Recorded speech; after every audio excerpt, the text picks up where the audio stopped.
Un État comme la Côte d'Ivoire,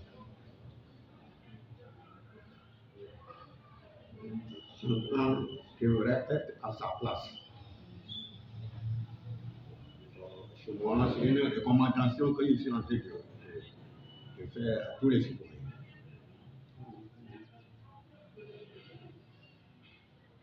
Le jeune étudiant, M. Kofi, à l'université de Alassane Ouattara,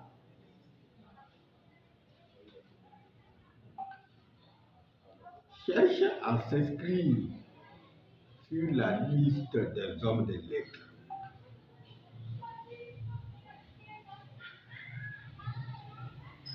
Il fréquente donc à Bordeaux. Pour confirmer ses compétences,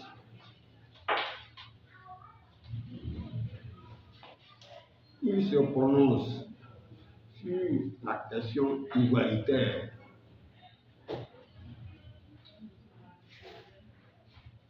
Selon ses propres termes, il a fouillé le net, d'en haut en bas, de gauche à droite. Et il a trouvé 2 œuvres. Une œuvre du doyen Feu Amadou Kouman et une œuvre qui est la mienne. Feu Amadou Kouman a écrit en disant que quand on refuse, ça veut dire qu'on n'est pas d'accord. Moi, j'ai libellé mon ouvrage d'Ivoirité contre les Ivoiriens en pleine crise. Jusque Laurent Gbagbo a été élu en l'an 2000 et 2002. Une pluie de mitrailleuses s'abat sur notre pays. Le jeune Kofi cherche à approfondir sa recherche. Donc, en ma qualité de l'auteur de l'ouvrage d'Ivoirité contre les Ivoiriens, il m'a envoyé pratiquement 9 questions. Si nous ne mettons pas 9 questions,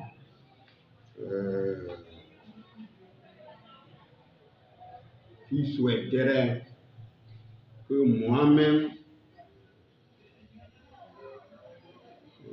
je lui donne des approches de solution.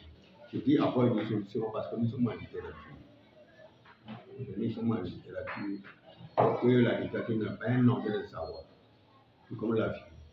Donc une approche de solution. Alors, la première question qu'il pose, il me fait savoir qu'il le dérange un peu. Et dans le sillage d'une paix future en Côte d'Ivoire, il me demande comment est-ce qu'on peut dédramatiser l'ivoirité. Comment peut-on dédramatiser l'ivoirité? Je n'ai pas tellement trouvé d'obstacle à cette question. Parce que tout le monde est du terroir ivoirien. Mais la question qu'on pose aussi à M. Kofi, qui a dramatisé l'ivoirité? Parce que pour ma part, l'ivoirité est une bonne culture. Mais qui l'a dramatisé? Qui a transformé cette culture-là en drame? Ce serait les choses deviennent très intéressantes. Alors, je félicite évidemment l'ivoirité parce que quand on parle du secours, de couper, décaler, je crois que c'est très intéressant. Parce que ces critères-là, c'est l'identité d'un peuple, avec une certaine réflexion inouïe. Donc, qui a dramatisé l'ivoirité? Qui? Et d'où sortent ces drames-là? Quand j'ai pris un peu du recul, j'ai remarqué que ce sont les hommes politiques qui ont dramatisé l'ivoirité. J'ai dit aux jeunes étudiants, M. Kofi, d'aller les voir Ah, nous, on ne peut qu'apporter un soutien parce que la Côte d'Ivoire, notre pays à tous, une sorte d'oasis de paix et de tolérance. Alors, si vous prenez mon ouvrage, vous remarquez que sur la première page, c'est sur rien. Qui l'a dramatisé? L'ivarité à la conscience culturelle, qui l'a dramatisé? Donc, pour ma part, ce sont les hommes politiques qui ont fait ce travail-là de façon méticuleuse. Donc, on doit les voir et nous aider à dédramatiser l'ivarité. Voilà. Donc, la réponse posée par M. Kofi se trouve dans le clan, dans les tribus des hommes politiques à Côte d'Ivoire. Et c'est la raison pour laquelle je profite de cette occasion pour féliciter le président Gbagbo, qui, de retour de la CPI où il a été déporté, il a créé un parti panafricaniste. Mais l'ivarité en tant qu'une arme politique, la dédramatisation ne concerne pas seulement aux hommes de la gauche. Tout le monde doit faire un usage. Tout le monde. Et les hommes politiques qui s'arrangent pour essayer de dédramatiser l'ivarité. Parce que quand je parle de l'actuel chef d'État, M. Alassane Ouattara,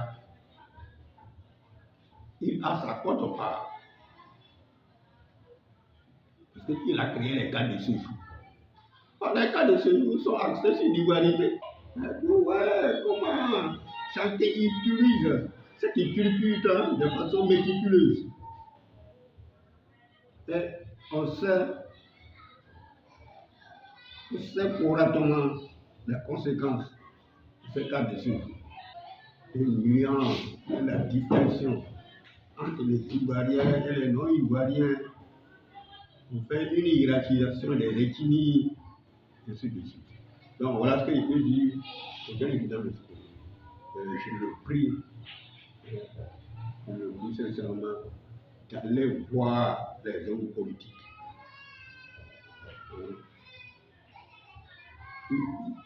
Ils ont les moyens et même la magie de dédramatiser l'ivoirité. Laurent Gbagbo a déjà apporté sa part en créant un parti panafricaniste. Donc désormais, pour sa part, au plan culturel, il ne veut plus qu'on puisse faire une distinction entre les Ivoiriens et les non-Ivoiriens. Et cette voie-là, c'est une voie noble, parce que tout simplement, ça permet à la Côte d'Ivoire de devenir une nation en affrontant les critères subjectifs, non les critères objectifs. Le vouloir de vivre commun suffit en Côte d'Ivoire. Je me répète, le vouloir de vivre commun suffit en Côte d'Ivoire. La deuxième question posée par M. Kofi porte sur ceci. Est-ce que ceux qui entourent le président Bédié, est-ce qu'on peut comprendre leur attitude propagandiste d'ivoirité? Le président Bédié n'est plus là. Donc, on le laisse tranquille. Tous ceux qui sont morts là, on ne va pas les laisser tranquilles. Mais ceux qui vivent et qui sont héritiers de ce genre de choses-là, non, c'est pas bon. Si ils continuent à utiliser l'ivoirité comme une arme de campagne, moi, c'est ma version simple. Ça veut dire qu'ils n'ont pas de programme. Ils n'ont pas de programme. Quand on pose les critères d'éligibilité, chaque candidat doit avoir une arme pour se faire élire. Mais s'ils disent qu'il n'est pas ivoirien, c'est un critère de campagne électorale, tant mieux, ils sont libres. Ils sont libres de leur expression. Mais moi, je pense que c'est un faux pas. C'est un faux pas. Parce qu'il faut boigner à laisser un pays très vaste et politiquement complexe. Donc, ça veut dire que quelque part, quelque chose le croche. Il n'est pas ivoirien. Or, lui là, c'est un lobby. Mais lui là, c'est un guerrier. Est-ce que les guerriers même sont. Mais les bêtises, vraiment, c'est pas la peine. Mais quand on réfléchit de cette façon-là, on ne va pas acquérir au terminus souhaité pour le développement du Sud. Voilà. Donc, je fais une approche de solution à la question des jeunes étudiants, M. Kofi, que mes compatriotes là n'ont pas de programme, surtout pour se faire élire. Donc, ce n'est pas la peine qu'on puisse les indexer chaque. Il a envoyé la troisième question qui est très intéressante. M. Kofi dit qu'il a lu. Il dit qu'il a lu quelque chose. Que si les gens rentrent en Côte d'Ivoire de façon clandestine, à l'issue de la campagne électorale, notamment des échéances, il voudrait le savoir.